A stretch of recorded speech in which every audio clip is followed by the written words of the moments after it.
Hammaga annyeong, kelinglar bugun sizlar bilan koreyskiy dramalar haqida gaplashamiz va bugun menda top 5 ta qayta ko'rib juda ham yaxshi ko'rgan K-dramalarim. Asosan eski dramalar haqida gapiraman. Spoiler, oxirgisini juda ham ko'p dramashniklar yaxshi ko'radi. Birinchisi, meni K-dramalarga bo'lgan muhabbatimni juda ham uyg'otgan va qayta ko'rsam umuman zerikmaydigan drama O'zga sayrali mahbubim.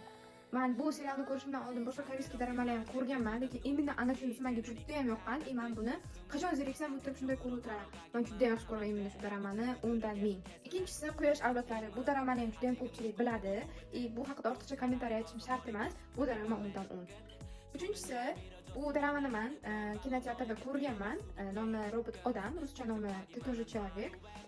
Bu dramani underrated drama deb hisoblayman, lekin ishoninglar, shunaqa zo'r drama, men ko'rib maza qilganman. Dramaga prosta 10 dan 10. Sizlar bitta ko'ringlar. Aktyori menimcha tanisizlar, aktrisa kam chiqadi, lekin ikkalasi ham juda ham zo'r o'ynagan, 10 dan 10. To'rtinchi drama, ko'pchilik ko'rmagan bu dramani, menimcha. Bu o'zbekcha nomi esimda yo'q, lekin buni ham kinoteatrda ko'rganman o'zbekcha kanaldan. Inglizcha nomi esimda, Search www, Search 3W.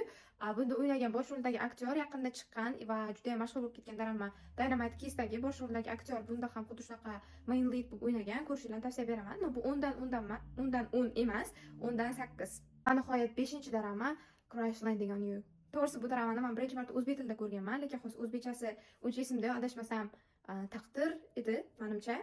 Lekin ishoninglar, shunaqa yaxshi ko'raman. Bu couplelar hayotda ham turmush qurishgan. Meni eng yaxshi ko'radigan koreyskiy couplelarimdan bittasi.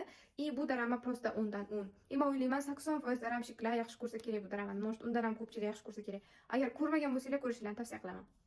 Bu faqat birinchi qism edi. Keyingi qismlarim albatta chiqadi va sizlarga aytib o'tgan dramalarimdan qaysi biri ko'proq yoqqan, qaysi birini ko'rgansizlar, qaysi birini ko'rishni xohlaysizlar, kommentariyalarga yozib qoldiringlar.